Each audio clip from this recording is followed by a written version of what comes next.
Olá, eu sou a professora Maria Aparecida da disciplina de Biologia e esta é uma aula para a turma do terceiro ano do ensino médio.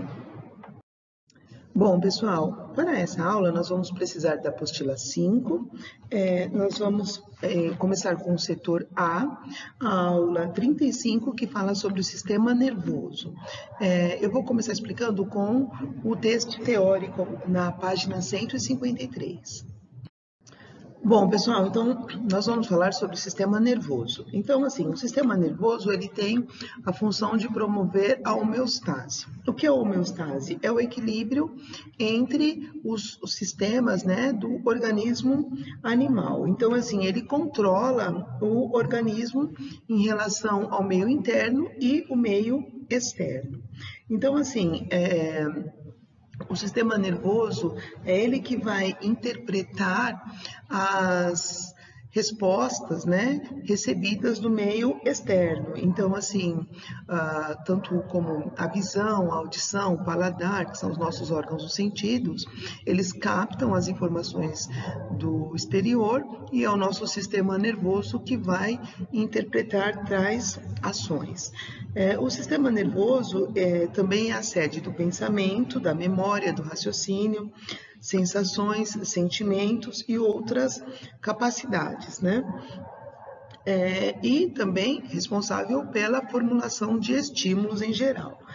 A célula principal do nosso sistema nervoso são os neurônios. E como que é a estrutura de um neurônio? Então, o neurônio, ele tem o corpo celular, como vocês podem ver nessa imagem. O corpo celular é onde estão as organelas citoplasmáticas. Então, mitocôndrias, retículo endoplasmático, lisossomos, ou seja, as organelas, elas se encontram no corpo celular. Do corpo celular saem prolongamentos chamados de dendritos.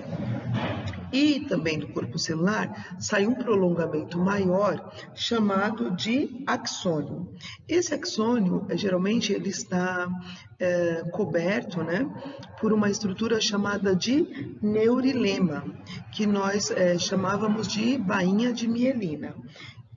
No final desse axônio existem os botões sinápticos. Então, os botões sinápticos que se comunicam com outros neurônios, com os dendritos de outros neurônios. Então, pessoal, neurônio é corpo celular, de onde saem os dendritos, e do corpo celular também sai uma ramificação maior chamada de axônio. E na ponta do axônio existem os botões sinápticos.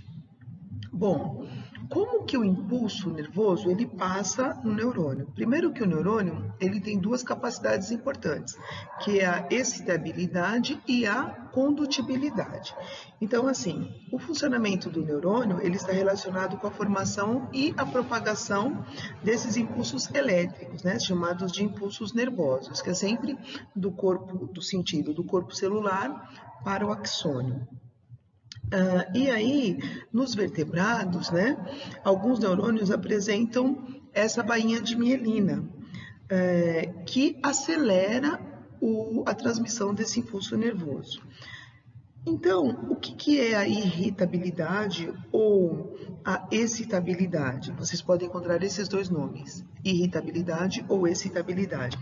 É a capacidade que permite à célula responder a estímulos, sejam eles internos ou externos. Portanto, a irritabilidade não é uma resposta, mas a propriedade que torna a célula apta a responder estímulos. Bom, o neurônio é uma célula extremamente estimulável, capaz de perceber mínimas variações que ocorrem no ambiente. E o que é a condutibilidade? É a propriedade da membrana do neurônio de propagar as alterações elétricas decorrentes desse estímulo, como uma onda de excitação. Então, a capacidade de propagar esse estímulo é o que nós chamamos de condutibilidade. Então, assim, o estímulo para gerar o impulso nervoso em um neurônio pode ser elétrico, físico ou químico, né? Então, assim, ele pode ter uma origem externa ou uma origem interna. E a relação entre a intensidade do estímulo do impulso nervoso obedece a uma lei chamada de lei do tudo ou nada. Então, é assim, esse estímulo, que ele pode ser até medido, né, com um aparelho de voltagem, ele tem que estar por volta de 70 microvolts na hora que passa o impulso dentro do neurônio, tem que ter a quantidade, a intensidade suficiente para que esse impulso seja passado pelo axônio.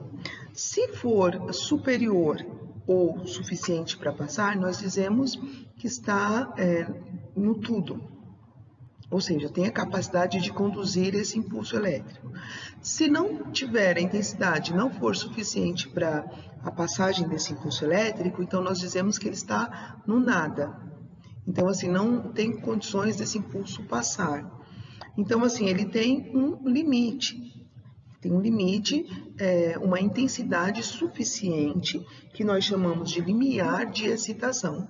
Então, esse impulso elétrico que passa de um neurônio para o outro, quando ele está passando em um neurônio, ele tem um limite, ele tem uma intensidade adequada, que nós chamamos de limiar da excitação. Se for menor que o limiar da excitação, então nós dizemos que está no nada, ou seja, não é capaz de passar. E se tiver no limiar de excitação ou se tiver a mais, que é capaz de passar, nós dizemos que está no tudo. Por isso que nós dizemos esse termo, lei do tudo ou nada, de acordo com o limiar de excitação. Bom, então assim, a geração e a propagação do impulso nervoso depende de uma sequência de eventos. Bom, pessoal, então a polarização ou potencial de repouso.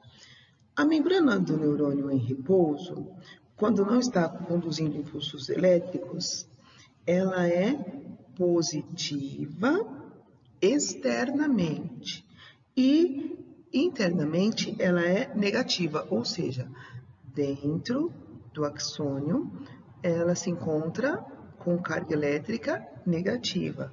Essa carga elétrica ela é proveniente de proteínas com carga elétrica com íons, né? Íons e proteínas negativas. Então, internamente a carga se encontra negativa. E externamente à célula existem íons com carga elétrica positiva. Isso nós dizemos que a célula está no potencial de repouso. E também se dá de acordo com a bomba de sódio e potássio.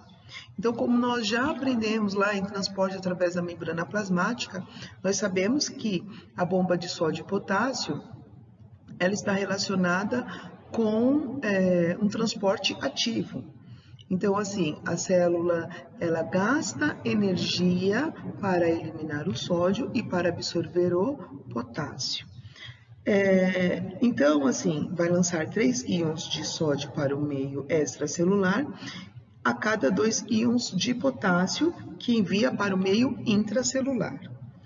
Bom, desse modo, há um predomínio de cargas elétricas positivas em relação às cargas elétricas negativas do cloro, por exemplo, do lado de fora da membrana. Então, percebam que durante o potencial de repouso, a célula está sob a ação da bomba de sódio e potássio. E aí, o que acontece? Essa distribuição de cargas gera uma diferença de potencial entre os dois lados da membrana. Quando os estímulos aplicados na membrana do neurônio com intensidade adequada, que é o limiar de excitação, causam uma alteração na permeabilidade da membrana, vão se abrir os canais de sódio.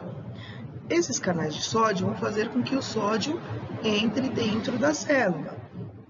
E aí, de acordo com o gradiente de concentrações que busca o equilíbrio, como nós já aprendemos, o que vai acontecer? Vai haver uma despolarização nesse axônio. Então, dentro da célula passa a ficar com carga elétrica positiva e no exterior fica com carga elétrica negativa. Nós dizemos que a célula está sendo despolarizada, acontece a despolarização. Então, Durante esse processo de despolarização, o impulso elétrico está passando na célula. E o que é condutibilidade ou impulso nervoso e potencial de ação? Bom, então a despolarização dessa área restrita ao local do estímulo se mantém apenas um período curto, então a despolarização não demora muito tempo. No entanto, nessa região despolarizada, estimula a área imediatamente seguinte a se despolarizar. E isso recebe o sentido sempre dos dendritos para o axônio. Bom, portanto, a condutibilidade é a propriedade de propagação de despolarização da membrana plasmática, enquanto o impulso nervoso é a propagação da onda de despolarização na membrana do neurônio. Já o potencial de ação é a diferença do potencial elétrico entre a face externa e a face interna. E o que é a repolarização? Repolarização é logo depois da despolarização, quando a célula, né, o neurônio no caso, ele volta a ter a carga interna negativa, dentro da célula passa a voltar a carga elétrica negativa e do lado externo fica positivo. Então, assim, logo após a passagem da onda de despolarização, ocorre o fechamento desses canais de sódio e a abertura dos canais de potássio. Com isso, do lado de fora, torna-se novamente positivo e do lado de dentro fica negativo novamente. Então, primeiro tem a polarização ou potencial de repouso, a célula está sob a ação da bomba de sódio e potássio. Quando o impulso elétrico ele é suficiente, ou seja, obedece ao limiar de excitação, vai passar o impulso e a célula vai ser despolarizada. Depois, a célula, depois que ocorre a condutibilidade, a passagem desse impulso, a célula volta ao seu potencial de repouso, ou seja, ocorre a repolarização de cargas. Bom, na página 155 está falando sobre o extrato mielínico, que envolve o prolongamento do axônio. A função desse extrato mielínico é acelerar o impulso. Por quê? Como o axônio ele é coberto por estruturas chamadas de neurolemas, o impulso ele vai pular. Ele pula essas estruturas. Então, veja bem, o que era chamado de bainha de mielina ou neurolema, no caso, a neurolema ela é formada por células de Shiva, e entre cada célula de Shiva existe um espaço que nós chamamos de nódulos de Henver. Então, o impulso ele pula esses nódulos de Henver. Como ele está pulando, ele não está passando direto no axônio, essa condutibilidade é acelerada. Então, o neurolema, eles enrolam-se ao redor do prolongamento dos neurônios, formando camadas concêntricas, as quais predomina a mielina, que é uma substância lipídica, e isolante. Por isso que o impulso ele tem que pular, ele passa nos nódulos de Henver, que são espaços, né, entre as células que formam o extrato mielínico. Bom, o que é a sinapse? O impulso nervoso ele se propaga de um neurônio para o outro por meio de sinapses. Quando o impulso atinge a extremidade de um axônio, a extremidade, nós dizemos que é um neurônio pré-sináptico. Vesículas que tem nesses botões sinápticos vão se abrir e vão liberar substâncias chamadas de neurotransmissores, que são mediadores químicos. Esses mediadores, esses neurotransmissores, eles vão passar por uma fenda muito pequena chamada de fenda sináptica e ele vai para um outro neurônio, ou seja, ele vai para os dendritos de um outro neurônio, que nós chamamos de neurônio pós-sináptico. Então, veja bem, tem o neurônio pré-sináptico e tem o neurônio pós-sináptico. Ou seja, no qual, vai se desencadear novos potenciais de ação, o neurônio que vai receber esses neurotransmissores, eles vão desencadear esse potencial de ação, porque até então eles estavam no potencial de repouso. Existem, por exemplo, vários tipos de neurotransmissores, como a dopamina, a serotonina, a noradrenalina, entre outros. Então, assim, como somente as terminações do axônio liberam esses neurotransmissores, a sinapse atua como uma espécie de válvula funcional, permitindo a transmissão desse impulso. As sinapses também, ela ocorre entre os neurônios e as fibras musculares. E entre os neurônios e as células secretoras. Então, no primeiro caso, a transmissão do impulso, ela para uma fibra muscular, desencadeia a contração dessa célula e, segundo caso, desencadeia a liberação de substâncias.